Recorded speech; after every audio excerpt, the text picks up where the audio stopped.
Syederalun, tim dari Dinas Pendidikan dan Kebudayaan Kota Losmawe telah menuntaskan tahapan evaluasi sekolah untuk memastikan kesiapan sekolah menjalankan protokol kesehatan jelang belajar tatap muka.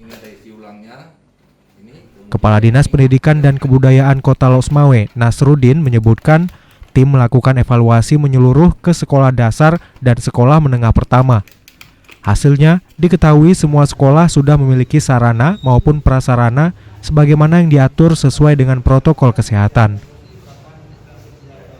Hasil evaluasi ini akan kembali dibahas untuk kemudian menentukan jadwal belajar mengajar secara tatap muka. Untuk hari ini evaluasi yang terakhir, alhamdulillah sekolah-sekolah hampir semua sekolah itu 90% lah udah dalam keadaan kesiapan untuk melakukan proses belajar mengajar tatap muka secara terbatas dengan mengikuti aturan COVID-19 dengan ketat. Dari Losmawe, Saiful Bahri, Serambi On TV.